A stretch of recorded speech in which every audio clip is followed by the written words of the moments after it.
नमस्कार मेरे प्यारे विद्यार्थियों। आज की क्लास में संख्या पद्धति का हम अगला कॉन्सेप्ट इकाई अंक सीखने जा रहे हैं। आइए समझते हैं इकाई अंक क्या है, कैसे आप निकाल सकते हैं।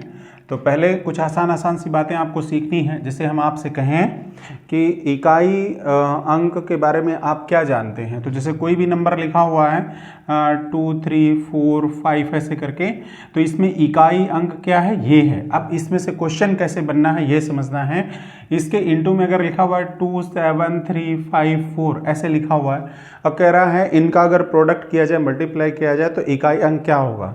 तो एक तरीका ये है कि हम इस पूरे का इस पूरे में क्या करें, गुणा करें। बिल्कुल नहीं करना है।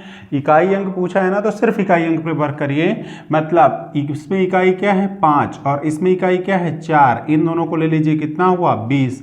अब यहाँ पर इकाई क्या आया 0, तो इस क्वेश्चन में इनके गुणनफल में इकाई अंक क्या होगा मेरे बच्चे, 0 होगा। बहुत अच्छी बात, इतनी बात आपको समझ में आई कि इसमें इकाई अंक क्या होगा 0। ऐसे मैंने लिखा हुआ है 7326 इंटू 1987542 ऐसे लिखा हुआ है।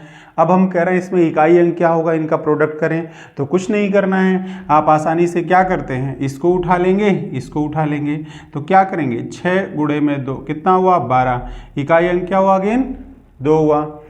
अब इतनी बात तो बहुत अच्छे से क्लियर है कि अगर ऐसे कोई भी आपको व्यंजक मिल जाता है और मल्टीप्लाई करना है तो उसमें इकाई अंक आप आसानी से निकाल लेंगे। हाँ, लेकिन ये सवाल ऐसे पेपर में नहीं देखने को मिले हैं। अब आगे समझना है।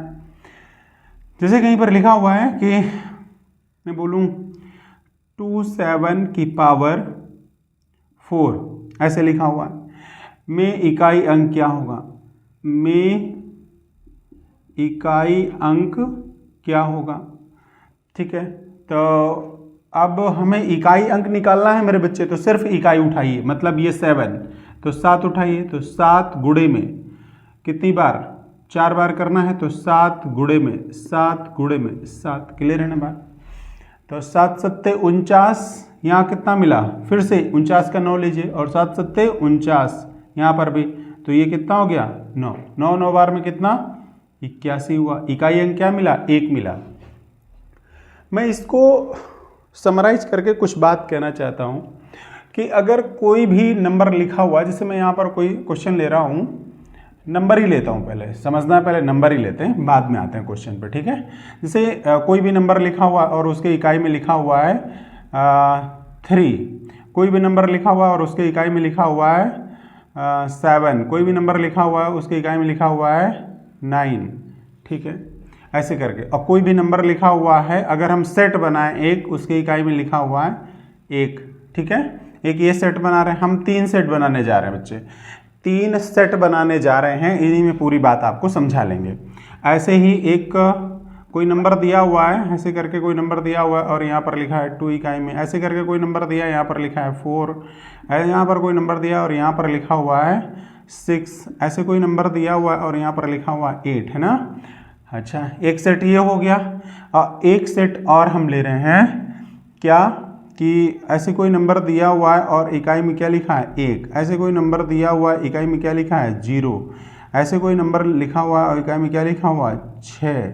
ऐसे कोई नंबर लिखा हुआ है, इकाई में क्या लिखा हुआ है 5।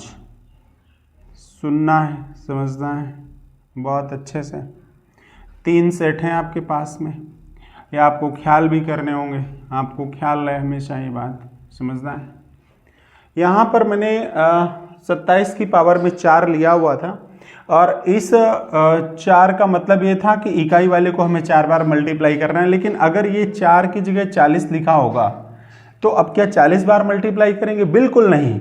तो इन्हीं सब बातों के लिए कोई बात समझनी, हम क्या कह रहे हैं आपसे, अगर ऐसे नंबर लिखा हुआ और इकाई में इसके 4 हैं या 4 का गुणज है, कोई मल्टीपल है, इन सभी में से, चाहे ये हो चाहे ये हो चाहे ये हो चाहे ये हो, क्लियर है ना।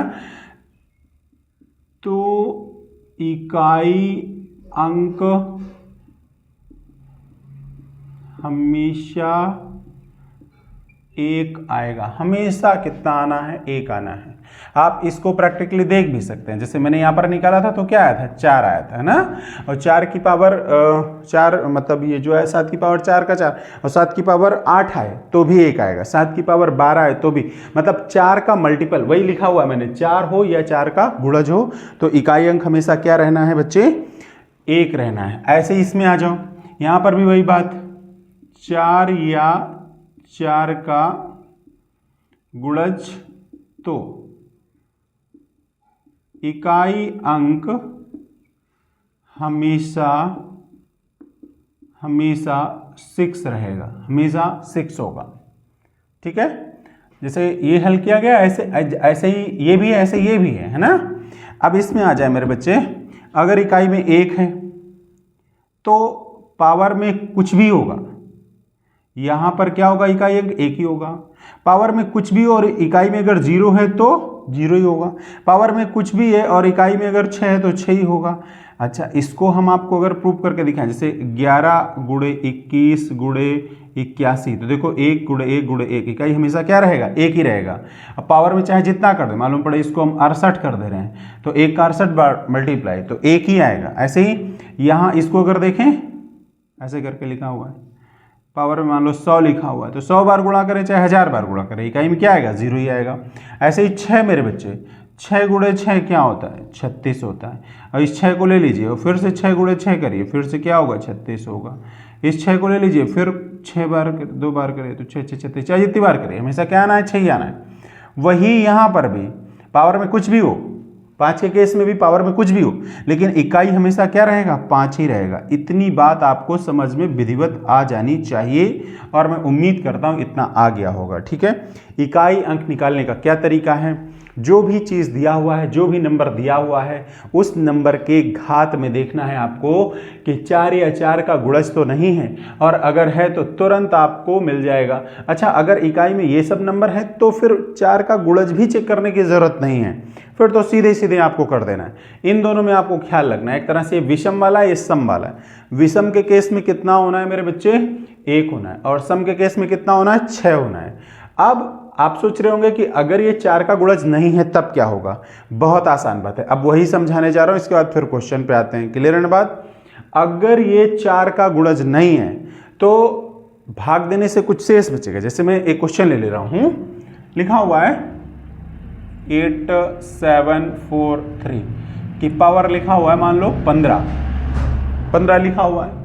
अब इस 15 में आपको पता करना है 4 का गुणज है कि नहीं। तो सबसे पहले तो इस पूरे नंबर का कोई मतलब ही नहीं है, 3 उठाइए, अब पावर में कितना है, 15, 4 से भाग करिए, इसको 4 से भाग करिए तो क्या लिखोगे, 4 तियां 12 और 3 बच गया तो क्या लिखोगे, 3 की पावर 4, यही 3 की पावर 4, तो ये आपका इतना हो गया, और 4 तियां 12 हो गया, अब प्लस का 12 3 15। ये बात समझ आ रही है मैं कैसे लिख रहा हूं इस बात को। देखिए मैंने क्या करा हुआ है, पूरी बात मैं फिर से बोल दे रहा हूं कि 15 को 4 से आपने डिवाइड करना है और डिवाइड कर देना है। डिवाइड करने के बाद देखना है कि ये कितनी बार बच रहा है। वैसे मैंने लिख दिया 4 बार भाग गया था, 3 बार भाग गया था तो 3 ऐसे लिख दिया, तो 4 तियां 12, ये लिखा हुआ है 12 प्लस 3 15 लिखा हुआ है। अब अगर ये 3 नहीं होता तो इसका आंसर 1 आ गया होता, लेकिन यहां पर क्या है 3। आप समझना है, अगर भाग देने के बाद जैसे आपने 4 का 15 में भाग दिया तो शेष कितना बच गया, 3, तो उस 3 जो 3 नंबर था उस 3 के ऊपर 3 लगा दीजिए, तो 3 त्रिका 9 त्रिका 27, इसमें इकाई अंक क्या होगा, 7 होगा। एक क्वेश्चन और देखिए, जैसे मैंने लिखा हुआ है 3 4 6 8 पावर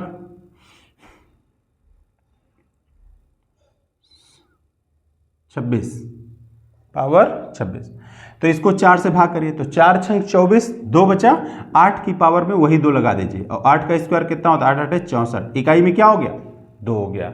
तो इकाई अंक अगर प्रोडक्ट में है तो ऐसे करके आपको लेना है, और अगर घात में कोई बात है तो ऐसे लेना है, और अगर पूरा पूरा डिवाइड होने वाला नहीं है तो जो शेष बचता है उसी को आप क्या कर देंगे, घात में कर देंगे और अपना आंसर बता देंगे कितनी बार ये हो रहा है। क्लियर है ना बात।